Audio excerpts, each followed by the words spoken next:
La charla tiene 3 partes. La primera voy a hablar de mis particularidades siendo adolescente que me han llevado a ser a día de hoy directora de arte de animación. Luego hablaré un poco de mi trayectoria como ilustradora para animación y para videojuegos y cuentos ilustrados, y luego hablaré al final en qué consiste exactamente mi trabajo, desde los diseños de personajes a los escenarios a los cielos, con varios ejemplos de 2 películas, una de D'Artagnan y los 3 mosqueperros y otra de La luz de Aisha, que estoy candidata a los premios Goya, así que a ver si hay suerte y quizá nominación. Arratsaldeon, muy buenas tardes. Qué mejor sitio que con este día tan horroroso que tenemos aquí fuera, ¿verdad? Para venir aquí. Y con estas semanas que nos desayunamos todos los días con que el mundo se nos acaba, pues vamos a ver algo que nos va a situar otra vez en el mundo, en un mundo a veces paralelo, donde, bueno, pues el arte es muy importante. Siempre en este ciclo de Jaquín Miña dedicamos una de las sesiones al arte y realmente, pues de una manera, como vais a ver, muy sugerente. Bueno, hoy tenemos a Bárbara Gragirena. El título lo dice todo: de friki marginada en la ESO a dirección de arte para películas. Como veis, va a ser algo muy autobiográfico, pero no solo es contarnos su vida. Aquí vais a ver que hay muchísimo por detrás. Ella es directora de arte y fundadora, entre otras muchas cosas, del espacio creativo Trushamusha. Está especializada como directora de arte en animación. Y bueno, pues hay muy pocas personas que se dediquen a la animación, y menos en Navarra. Entonces, bueno, pues es un lujo que tengamos a ella. Ha sido pues, directora de arte en largometrajes, en series internacionales. Entre otras, pues ha sido directora artística en producciones como D'Artagnan y los 3 mosqueteros, La luz de Aisha, y ha sido color cake artist en la serie Lego Dreams.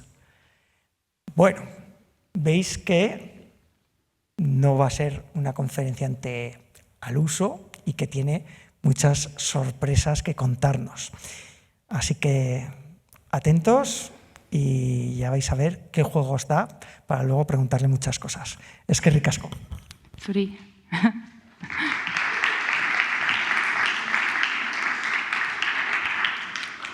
Bueno, gracias por venir. Con este día apetece más quedarse en la cama que venir a escucharme, pero bueno, os agradezco vuestro tiempo.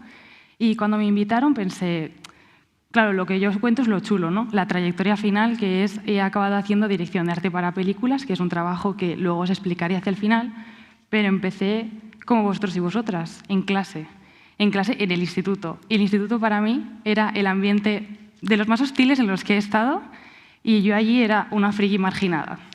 Entonces también me apetecía contarlo porque a veces nos quedamos con los logros de las personas y cómo es su vida exitosa ahora, pero a veces la adolescencia se olvida y se pasa mal en clase y se pasa mal en los ambientes o incluso en algunas familias, y también me apetecía traer esto.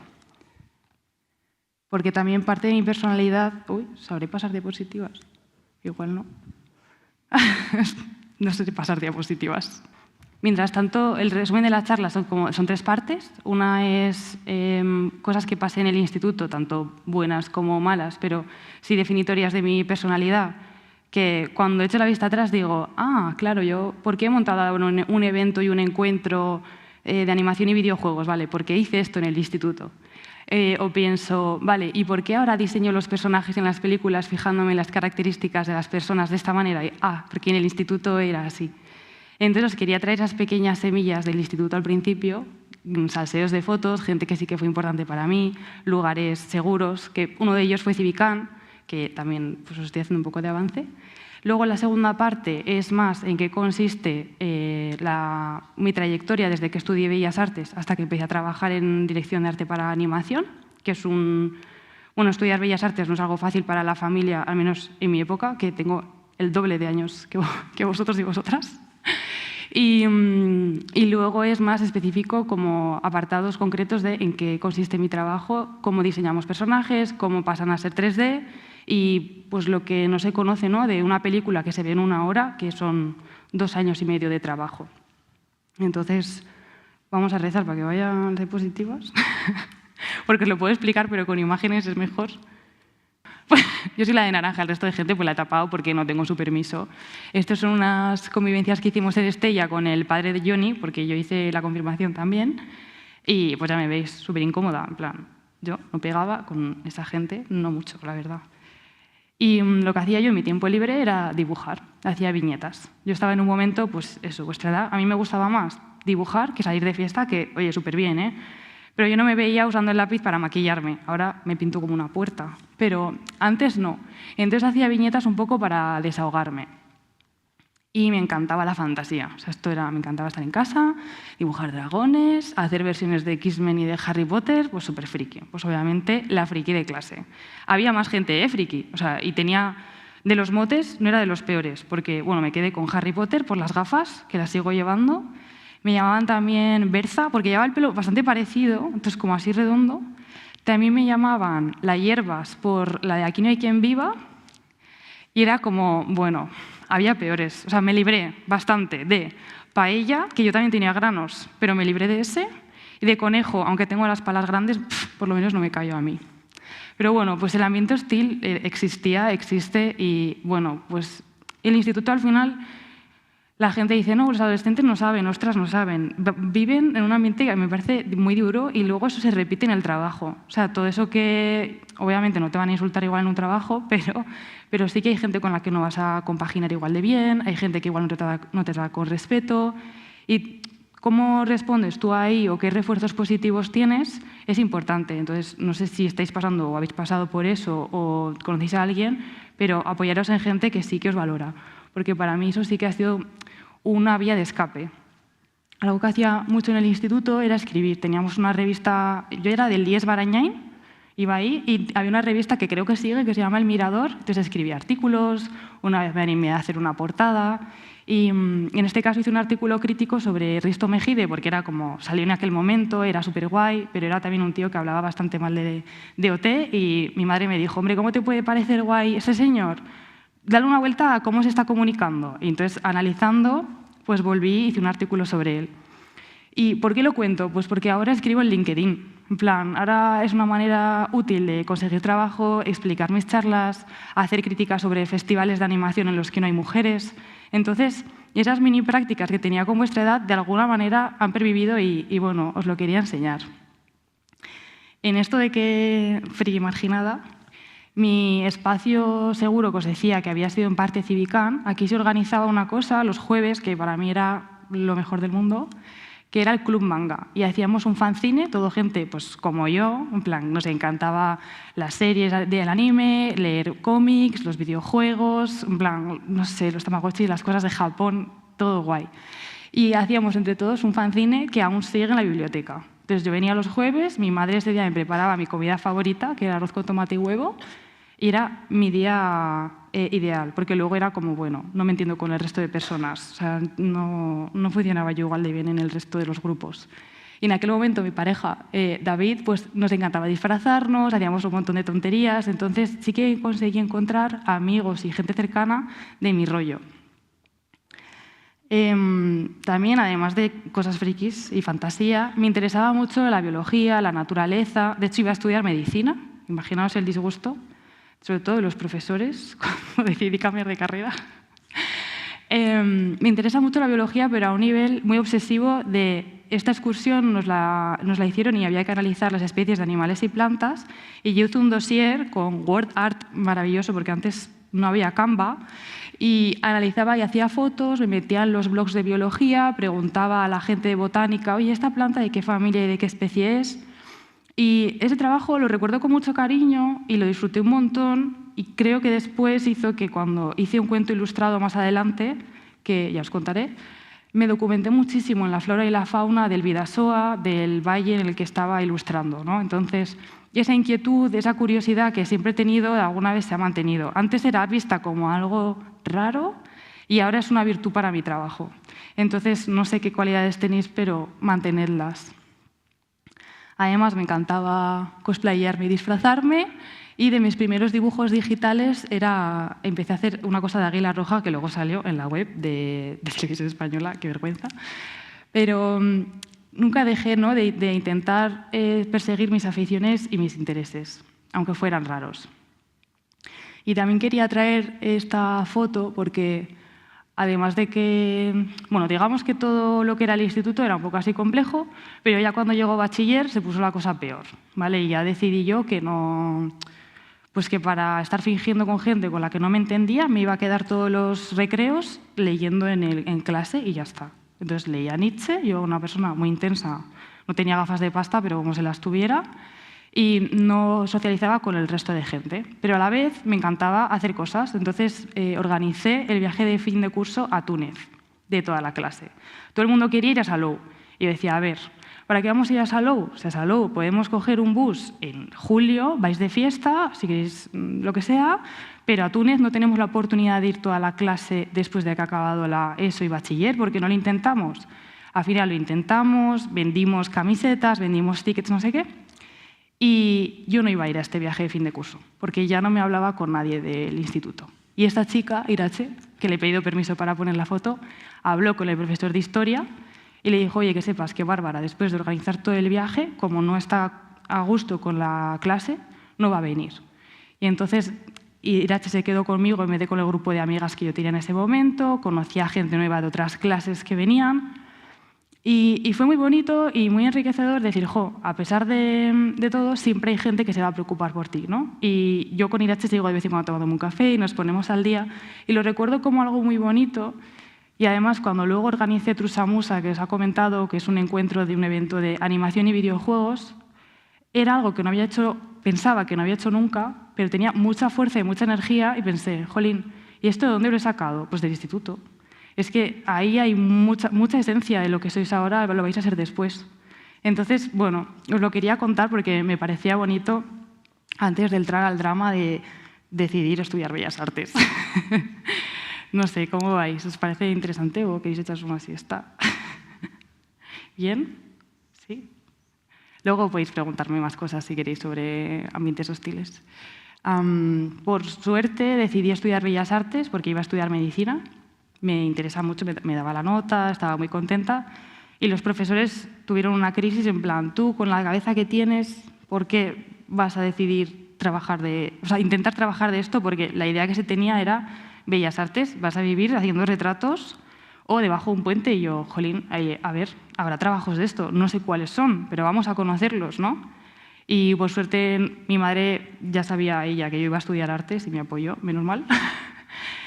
Entonces yo seguí con mi movida de cosplayer y ser friki, y lo chulo es que Bellas Artes pues es muy así, da mucho juego, había mucha gente de mi estilo y no me sentía ni tan rara, ni tan desplazada, ni tan bicho raro como me lo había sentido en la ESO y bachiller. Que en mi caso ha sido estos intereses de cómics, pero pueden ser otros, puede ser astronomía, puede ser matemáticas, como que tienes un interés, un nicho muy concreto y poder compartirlo con gente que es afín, está guay, danza, teatro, lo que sea. Y viví muchísimas experiencias en la universidad, hice un montón de amigos, me fui de Erasmus a Venecia, y lo bueno de la universidad es que he hecho amigos ahí que sigo manteniendo a día de hoy. De hecho, el que tiene las bolas en la nariz es Manu y nos vemos todos los años. Entonces, a veces yo pensaba, no, jolín, ¿cómo soy yo? No sé cómo va a ser mi edad adulta, en plan, pero oye, pues muy divertida, la verdad, contenta.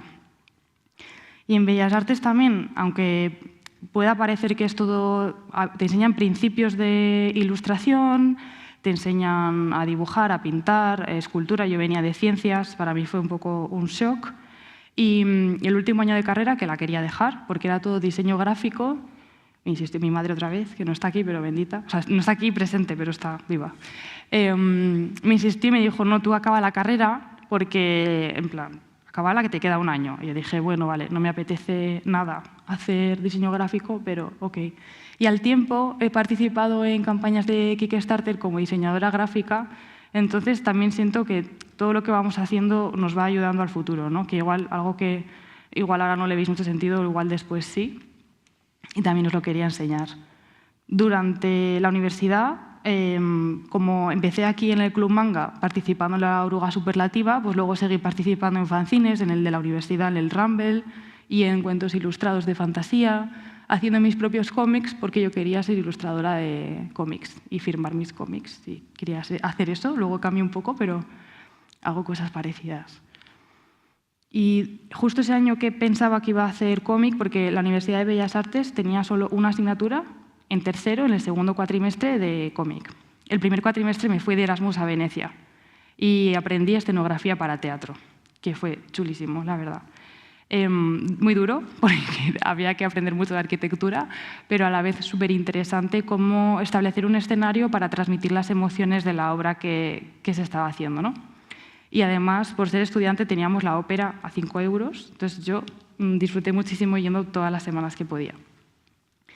Y no sabía si quedarme o no continuando el Erasmus porque podías alargarlo, pero dije, no, yo me he metido a la Universidad de Bellas Artes para hacer cómic, para ser ilustradora de cómic, entonces me vuelvo a Bilbao, termino la carrera normal y ya está.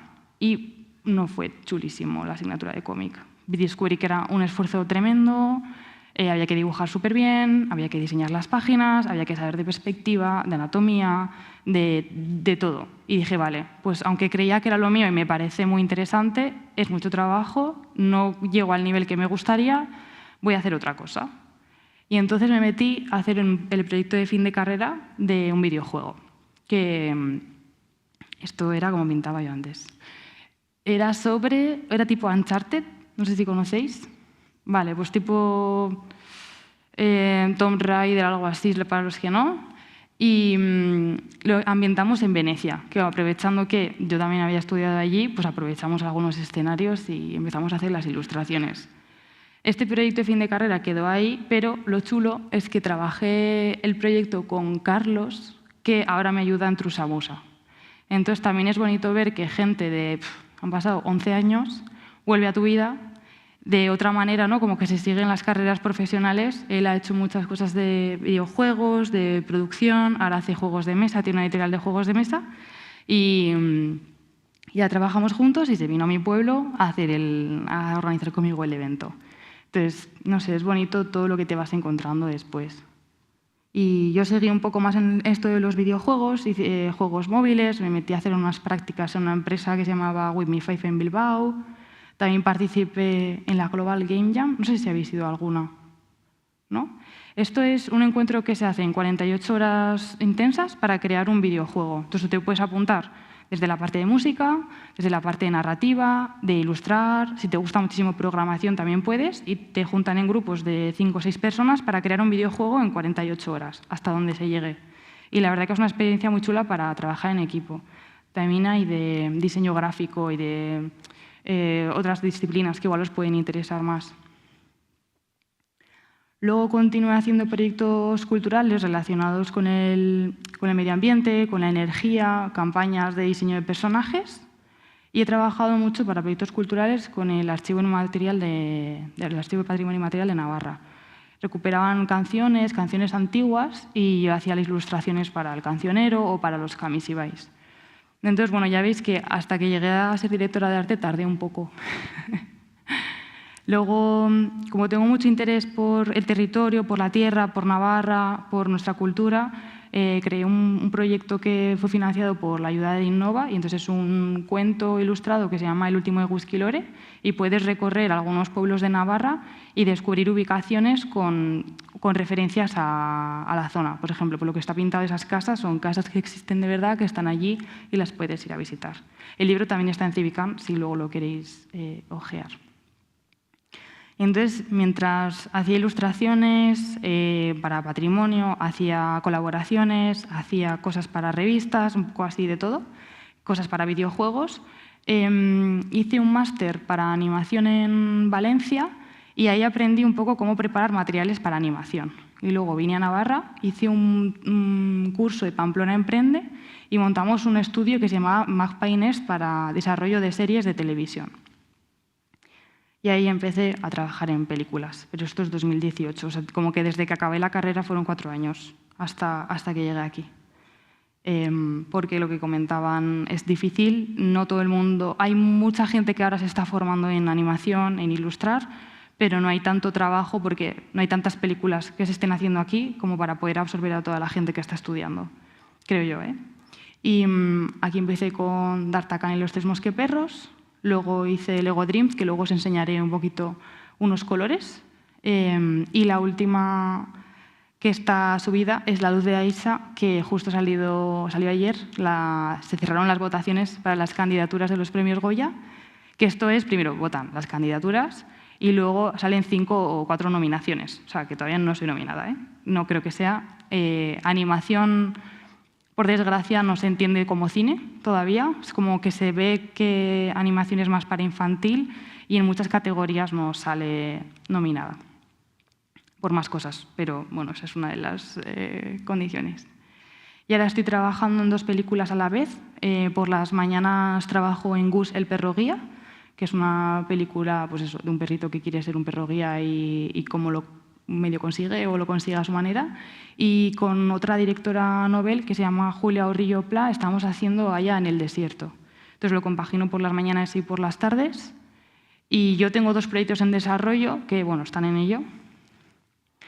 Y antes de pasar a la parte de dirección de arte, justo estaba buscando las fotos antiguas y he encontrado una redacción de un trabajo en euskera que era como el trabajo de tus sueños. Y me ha hecho mucha ilusión ver que mi trabajo de mis sueños era ser ilustradora. Pone, sí, me gustaría ser ilustradora y desde mi oficina voy a ver el campo y las ventanas y ganaré mucho dinero, que bueno, eso... me gustaría ir a muchos sitios, haré cómics y firmaré ilustraciones, haré guiones y como visitaré muchos sitios y tal. Bueno, y hay una reflexión rollo, me gustará trabajar para otros cuando lo que quiero es hacer mis propias historias. Y yo, qué interesante era, ¿no? Joder. Entonces me ha hecho ilusión como recuperarlo antes de enseñaros que sí, que seguí viajando, que voy a un montón de festivales de animación, estoy dentro de la Asociación de Mujeres en la Animación. Aquí en Navarra fundamos Navarra Digital Creators, que es una asociación de creación de creadores digitales. Y voy a muchos eventos de animación en Los Ángeles, en Troya, es como un sector que no se conoce mucho, pero los que lo conocemos tenemos rutas para presentar proyectos y para buscar trabajos. Pues es algo muy bonito, pero cuando se acaba una película se acaba el trabajo y hay que buscar el siguiente, ¿no? Es un poco inestable. Y con tantos eventos a los que he ido, pues ahora fundé Trusamusa y este año hemos hecho la 2ª edición, entonces vamos a por la 3ª en 2026. Y esto de momento, en plan, os he hecho un repaso de mi vida, os habéis dormido la mitad, no pasa nada, de mi adolescencia, a pasar por Bellas Artes. Y ahí ya estamos como en los 25 años. Nos hemos adelantado 10 años en 20 minutos. ¿Cómo vais? ¿Queréis una pausa antes de que siga? Hay gente que se ha dormido, no pasa nada. Yo a veces me dormía en historia.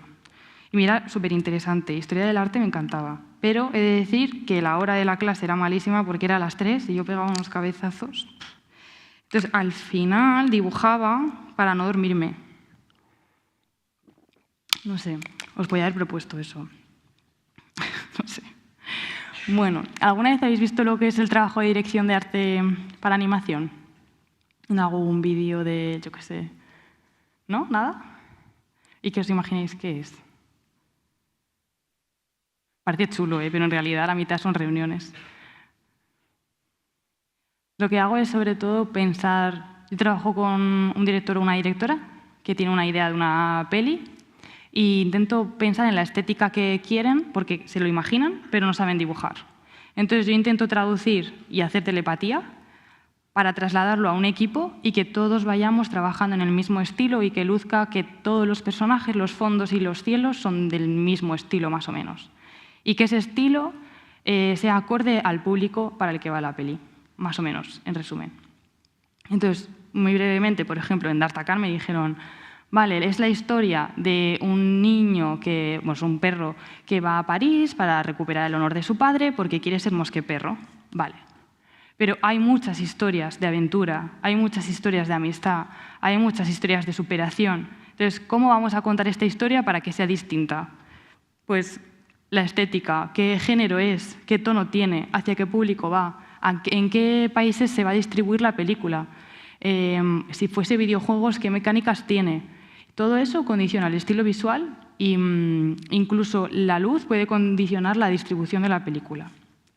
Entonces, lo que se hace es dividir todo el trabajo que hay en una película, en todos los puestos que hay, y organizarlo de forma que un trabajo vaya a un departamento. Es como una cadena de trabajo, como hacer un coche más o menos. Entonces se montan las piezas y se van repartiendo.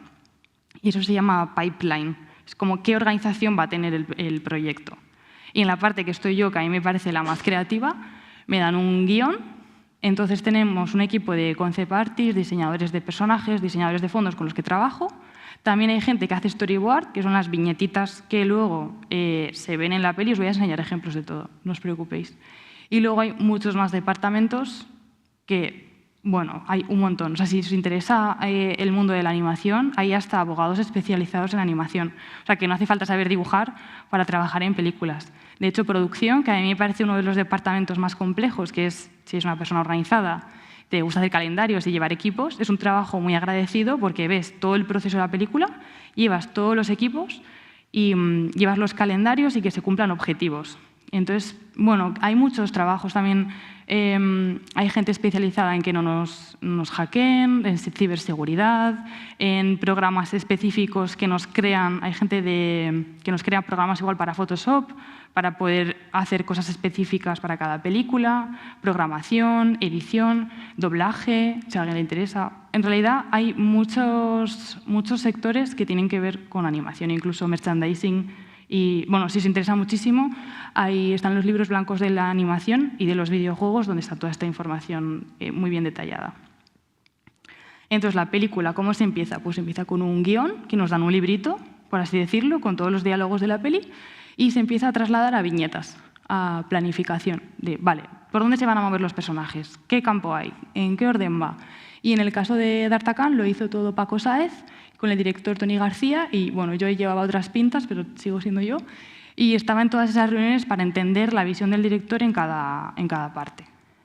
Entonces, si habéis visto Spider-Man, pues es un poco lo que hacemos al principio de la peli, son los bocetos, y luego queda el final. Entonces se respeta el encuadre de la cámara, la posición del personaje, y el storyboard es muy útil porque con esto contabilizamos cuántos objetos hay en la película. Entonces, eso dice cuánto cuesta la peli. Y se traslada a un breakdown, que es un archivo, un Excel tremendo con cuántos objetos hay, cuántos escenarios, si es de día, si es de noche, cuántos personajes, cuánto hablan, porque si no hablan no se les hacen las bocas, por ejemplo.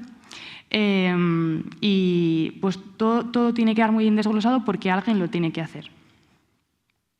Yo empiezo con mi equipo con moodboards, que son mapas con referencias, y decir, vale, pues los escenarios, por ejemplo, para Luz de Aisa estaban basados en Al-Ándalus, pues cojo un montón de fotos de Andalucía. Y digo, vale, la luz, la alcazaba va por aquí. Y todo esto se lo paso al equipo de arte, tanto para personajes como para escenarios, y empiezan a trabajar. Por ejemplo, para D'Artagnan, pues empezamos siempre con RAFs, con poses. En este caso, D'Artagnan sí que estaba basado en los diseños de Shuichi Iseki, entonces era intentar rescatarlos para hacerlos en 3D.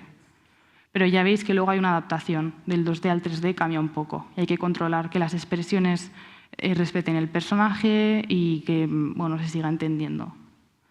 Cuando se pasa a 3D, además de que después de dibujarlo se hace la escultura, esa escultura se pinta. Y eso se llama shading, es las texturas que se colocan en los personajes y en los fondos. Y sobre eso yo lo que hago es dar notas. O sea, yo hago todo el control del arte desde que empieza la peli, desde los primeros bocetos hasta el final, hasta la iluminación. Incluso pues cómo brilla el sombrero, los puntos de la nariz, cómo van a ser, el tipo de tejido. Entonces, el trabajo de dirección de arte en animación se parece mucho a la dirección de arte de imagen real, pero la diferencia es que todo es digital, todo lo hacemos con ordenador. En imagen real construyen el set, cosen la ropa. Nosotros lo hacemos todo en ordenador. Y en La Luz de Aisa lo que pudimos hacer, porque D'Artagnan venía ya de una serie antigua que había funcionado muy bien y el estilo había que respetarlo lo más posible, en La Luz de Aisa pudimos explorar un poco más y lo que hicimos fue intentar dotar a cada personaje de características únicas y de cosas que no sean tan habituales. Por ejemplo, pues Habib, que es un príncipe, intentamos que se pareciera a un búho, le pusimos las cejitas juntas. Estos son diseños de Sofía Murteira, que es una diseñadora que trabaja con nosotros. Estos son de Patricia Romanov. Y sobre todo intentamos que las proporciones no fueran realistas, que tuvieran las patas grandes, las cabezas grandes, las caras peculiares, las orejas salidas. Además, yo tenía mucho complejo con las orejas de soplillo y dije, pues todos los personajes así, todas las narices raras, todos los ojos peculiares, ¿no? Y eso está guay, porque al final, cuando ves una película de animación, de alguna manera te sientes identificada con los personajes y que haya variedad va bien, porque si no tendemos a hacer los estereotipos y los tipos de cuerpo que hemos visto hasta ahora y al final, bueno, eso de alguna afecta al imaginario que tenemos, ¿no? Y dentro de lo que se pueda, pues intento aportar ahí. En el caso de Mutadi, que le puso la voz el de Mariscos Recio, ¿habéis visto? Pues le puso la voz. Nos basamos un poco en las cucarachas y en los insectos y en un actor de Cobra Kai, que ahora no me viene el nombre, pero a mí me parecía chulísimo y el tipo de peinado y tal, nos inspiramos un montón. Y luego Nura, otro de los personajes, para todos los bordados, sacamos unos bordados de unas ropas de Irán y el maquillaje, bueno, es un poco medio fantasy. O sea, en teoría está ambientado Aisha en... Bueno, Aisha es una película de una niña que quiere ser pirotécnica y su padre no le deja porque su padre quiere que sea calígrafa. Entonces, la idea era hacer una especie de al-Ándalus steampunk del siglo XI y fantasy, pero sobre todo es fantasy, porque hay algo de documentación, pero es verdad que bueno, es más mezcla de estilos y así. Pero bueno, al final el estilo quedó muy diferente, muy parecido al stop motion, que son marionetas, casi parecía arcilla. Intentábamos que todo fuera así, hasta el agua parece arcilla, buscamos referencias de Pingu, el cielo son pinceladas como brochazos y tal. Y no sé, quedó una película muy curiosa, la verdad. Esta se disfrutó. Hay muchas restricciones, por ejemplo, con los personajes protagonistas, cuando vas a hacer una película y se va a distribuir mundialmente, claro, la tienen que comprar para distribuir. Entonces, si veis películas que los personajes principales son los más normativos, es por eso, ¿vale? Los secundarios normalmente podemos explorar más y hacer más variedad, pero los principales a veces tenemos que restringir un poco porque a veces tienen miedo de que o la película no se pueda vender bien o lo que sea. Entonces, con los piratas nos soltamos bastante. Estos de antes eran... Sí, estos también son de Sofía. Luego también, como directora de arte, trabajo en escenarios. A veces los diseño yo y a veces los diseña el equipo. En este caso, sobre el storyboard de Paco, que son las viñetas esas, empezamos a planificar qué acciones hacía D'Artagnan en la calle, ¿no? Y entonces, bueno, empezamos a diseñar. Lo chulo del trabajo de arte es que te tienes que documentar históricamente. Esto estaba basado en el Louvre, entonces cogimos la arquitectura, empezamos a estudiar qué tipo de tejas, qué tipo de esculturas había para trasladarlas a la película de D'Artagnan. Y al nivel de detalle que se llega en las películas es hasta diseñar la cuerda por la que un personaje se tira, ¿no? Que parece una tarea un poco así, que hay gente que no le gusta, pero la verdad es que es súper importante porque es la cuerda que se ve en gran pantalla. Y en Aisha el proceso fue un poco diferente en cuanto a los escenarios. Así como D'Artagnan, como era un mosqueperro que iba a París en el siglo XV, pues bueno, más o menos cogimos referencias de la ciudad de Colmar y demás. En Aisha estuvimos explorando mucho formas geométricas sencillas, porque los personajes ya habéis visto que son como esferas, patas grandes, tal, y era como, vale, ¿y ahora qué fondo, en qué mundo viven que puedan funcionar bien? Y lo trabajamos todo como un puzzle. Entonces, estos son de los primeros bocetos con los que se empieza a explorar. Luego, esto podría ser un escenario. Hay una escena donde Aisha la ha liado un poco y tiene que lavar la ropa porque le ha prendido fuego, no sé qué tal. Y propusimos un lavadero en forma de estrella de 8 puntas con un montón de estatuas y como minaretes y demás. ¿Qué pasa? Que hay muchas restricciones en las películas de animación según el presupuesto. Entonces, pues si esta fuente va a salir 2 planos, pues no podemos hacerla tan chula. Y el agua, pues igual no se puede mover un montón, porque eso es muy caro. Entonces, acaba siendo la versión reducida de la idea. Por eso, películas de Pixar hacen cosas increíbles. No sé si habéis visto Encanto. Vale, pues en Encanto hay una escena que abren una puerta Y si contáis los animales, hay como 30. Vale, eso en España ahora no se puede hacer. Porque es para un segundo, o sea, tienen millones para las películas de animación y los presupuestos en España son pues de 1, 2 a 8. Igual con una coproducción hay más dinero, pero es que Pixar igual son 40.000 o 40 millones, 40.000 o 40 millones. Mucho dinero, pueden pensarlo más, pueden hacer más efectos especiales. Por eso hay gente igual que ve películas de animación en España y dice, jo, pues no son tan chulas.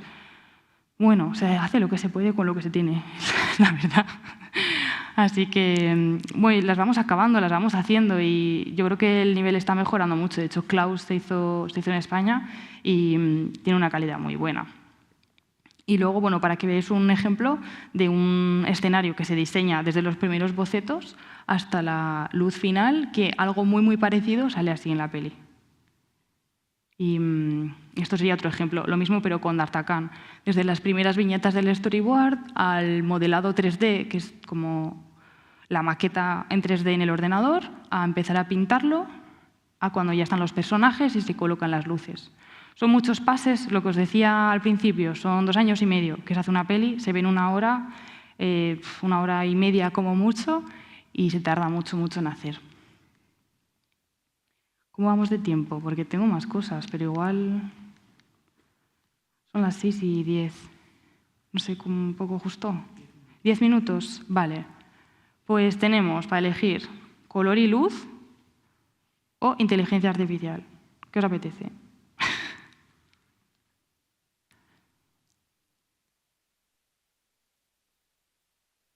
Pues inteligencia artificial, vale.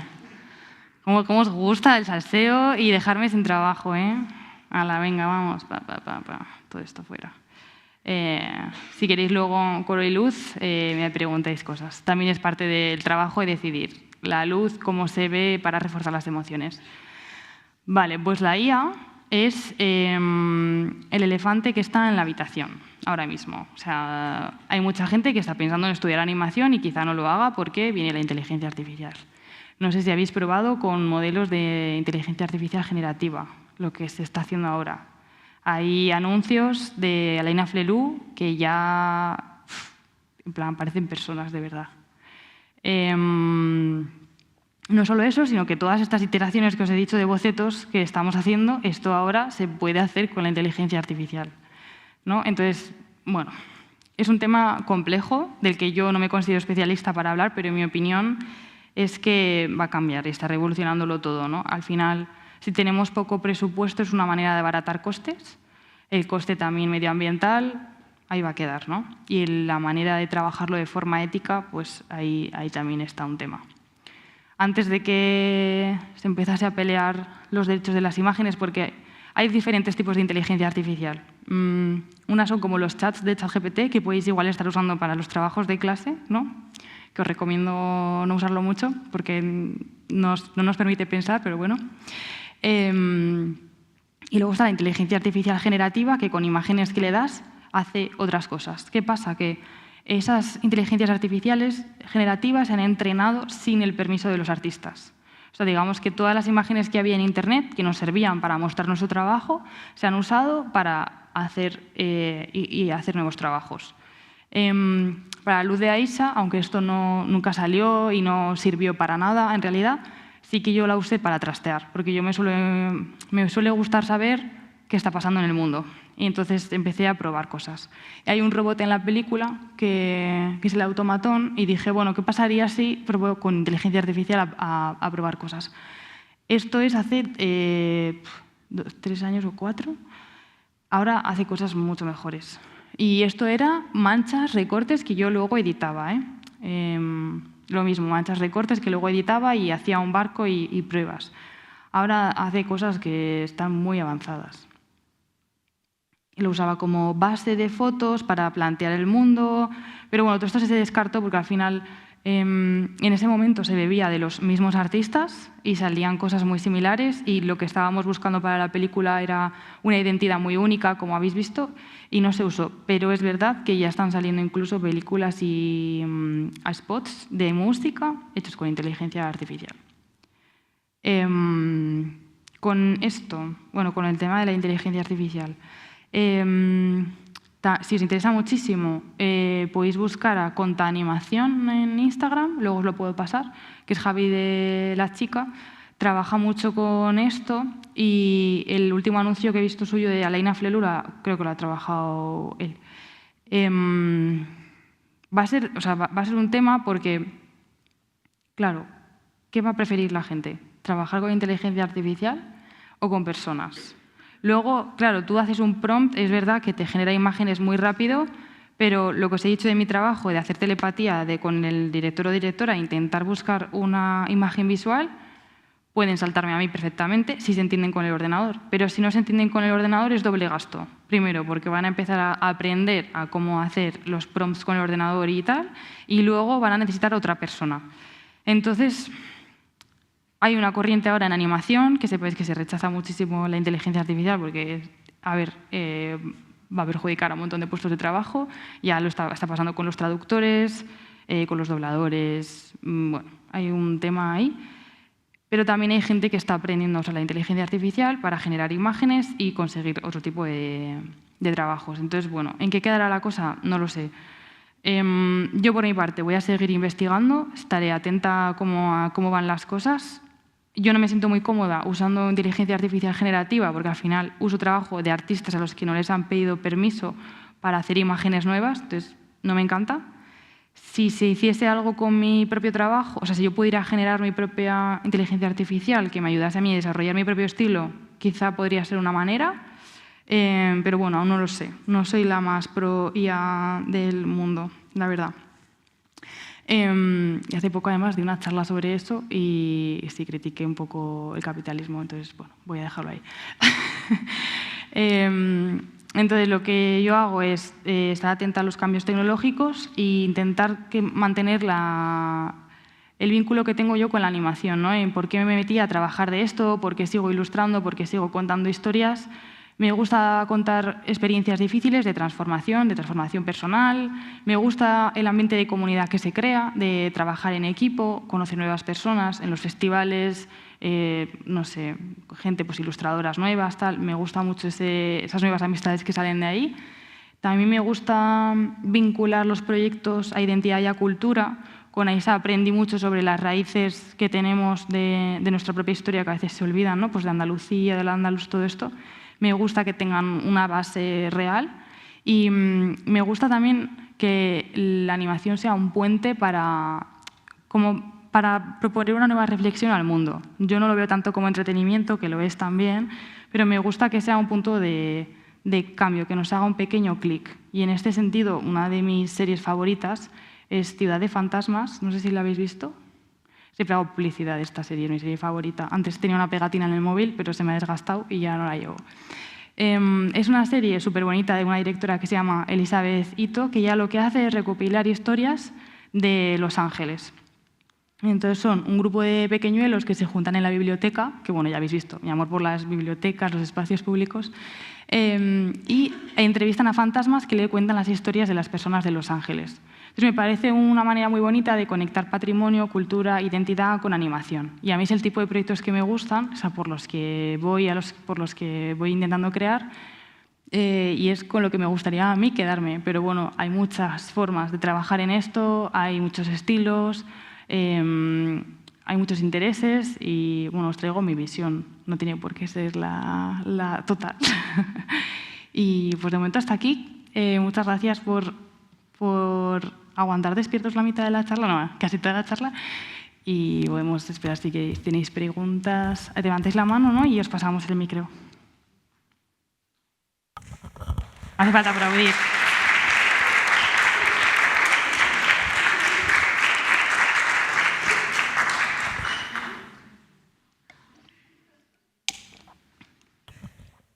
Bueno, es vuestro turno.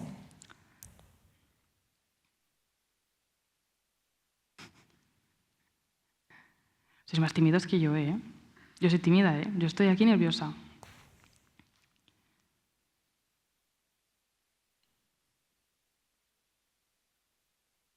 Nada.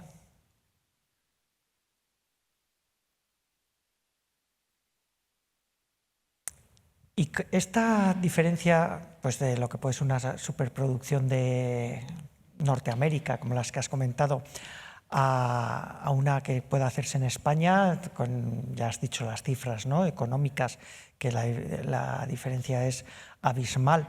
Pero incluso trayéndolo a lo nuestro y con tu experiencia de Trussa Musa, ¿cómo logras convertir a Navarra, donde evidentemente esto es algo, pues casi el término minoritario es hasta grandilocuente, ¿no? Y esa apuesta tuya por el territorio pues es evidente, ¿no? ¿Cómo consigues una cierta centralidad de Navarra para traer este mundo aquí? Mucha cabezonería. También se puede teletrabajar. O sea, la pandemia trajo muchas cosas malas, porque las trajo mucha gente, pero gracias a... Bueno, gracias no, en realidad nos adaptamos, gracias a nada. La pandemia fue un desastre, pero pudimos teletrabajar. Entonces, eso permitió que muchas personas no tuviéramos que ir a la oficina en concreto y se abrió el remoto. Entonces, el que me permitieran ir en remoto, hibridar y de vez en cuando a la oficina ha sido como una excusa, una manera de volver a casa, que al final pues siempre me ha tocado estar fuera, en Valencia, en Bilbao, en Barcelona, y ahora que estoy aquí, me apetece estar aquí creando cosas aquí. Y es mucha cabezonería, hasta lo que se pueda. Yo intentaré todo lo que se pueda crear. Ahora también estoy dentro del clúster audiovisual, entonces mirando un poco qué gente también está impulsando aquí el sector, uniéndonos todo lo que se pueda y bueno, yo vendo mucho Navarra. Yo cuando voy a Tenerife a ver a mis amigas, como no, si Navarra es lo mejor. Entonces, si les interesa también el territorio y la zona, quizá vengan también a vivir, ¿no? Trussa Musa también es una excusa. Si van conociendo Navarra, quizá quiera más gente quedarse aquí y crear más cosas desde aquí. Y me haría ilusión.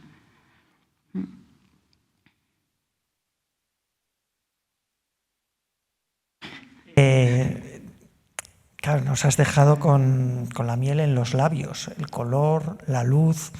Claro, siempre algo nos has adelantado. Desde luego en una película no de animación, una película normal, vamos a decirlo así, la figura del director de fotografía es importantísima y la luz, aunque no seamos conscientes de ello, pues es algo importantísimo. En Jaquiunde mismo uno de los académicos es Javier Aguirre Sarobe, bueno, pues que es un referente, ¿no?, a nivel internacional. ¿Nos puedes adelantar lo que nos has dejado ahí con la incógnita? De la luz. Pues justo además, bueno, os voy a enseñar una diapositiva que creo que lo ejemplifica. Y ahora trabajo con un director de imagen real, Roger Torras, para Gus el perro guía, y él está acostumbrado a trabajar con un director de foto. Y claro, cuando le enseñamos el proceso que de repente, claro, no son actores, no es un set, es una cosa en grises, con unos personajes que al principio se mueven así, y al principio ni siquiera lo ves iluminado. O sea, para él tiene que ser frustrante, ¿no? En animación se trabaja, si hay presupuesto o si les interesa, con una cosa que se llama Color Script, que es un póster con las iluminaciones de la película, y todo esto se acuerda con dirección para decir, vale, pues al principio, yo qué sé, en D'Artagnan en concreto, era aventura, un día soleado, se va de su familia a París. Llega con Milady, que era como la mala, ¿vale? Pues se vuelve todo morado, tal. Todo eso se acuerda con dirección y eso se pasa al departamento de iluminación. Ahí se colocan las luces, como en un set real, y aunque ya está grabado, digamos que se ilumina luego digitalmente. Y es un proceso bonito, la verdad, de trabajar. Es muy creativo. Te permite elegirlo todo y te permite elegir los cielos. Que en imagen real vas a rodar y es lo que te toque, o intentar pues, que no te llueva. En animación puedes elegir la iluminación que quieras desde donde la quieras. Y da mucha libertad.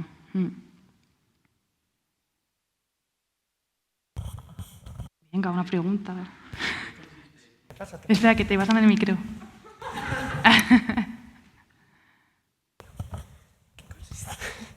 ¿En qué consiste Trussa Musa? Trussa Musa es muy buena pregunta y gracias por preguntar algo, os agradezco de verdad. Es un encuentro de artistas de animación y videojuegos que empezamos en abril y terminamos en septiembre y hacemos masterclass online de profesionales de la animación. pues desde arte, producción, mercados, cómo vender tu proyecto. Y luego nos juntamos un fin de semana en una casa rural en la que hay clases también de animación y videojuegos, pero también aprendemos cosas del territorio. Entonces, este año vino Echefania Echeveste, no sé si sabéis algo de deporte rural y habéis visto el levantamiento de piedra. ¿Habéis visto las hijas? Vale, pues vino Estefanía a hacer levantamiento de piedra a la casa rural, porque Trusamusa es también para conocer la cultura de Navarra. Y la disciplina que tienen que tener y la mentalidad que tienen que tener los arrijas ochailes creo que viene muy bien también para cómo es el trabajo de animación. Y lo vinculamos también con el territorio en el sentido de flora y fauna, que os he dicho que yo soy un poco friki y me encanta, porque también es una manera de cuidar el territorio y, por ejemplo, tenemos una actividad con los Basosaña, con el Guarderío de Medio Ambiente. Hacemos un recorrido por los ríos para identificar especies animales, ver cómo habría que cuidar el territorio. O sea, no es un evento masivo, es un evento pequeño que aprendes la zona si no la conoces, o tu zona y tu territorio, además de animación y videojuegos. Así que sí, si queréis venir cuando seáis un poquito más mayores, creo que podréis.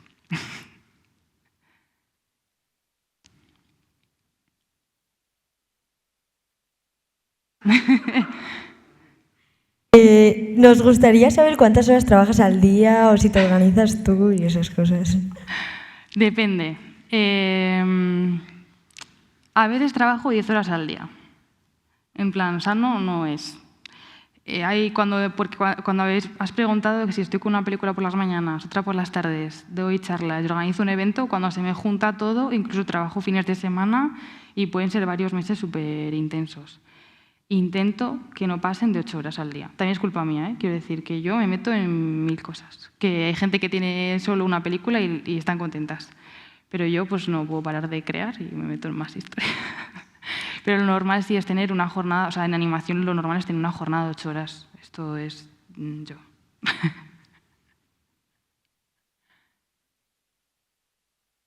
Aunque sea cualquier cosa, ¿eh?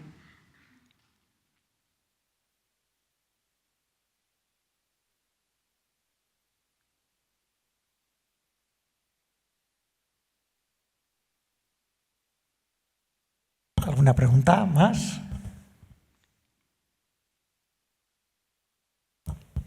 ¿No?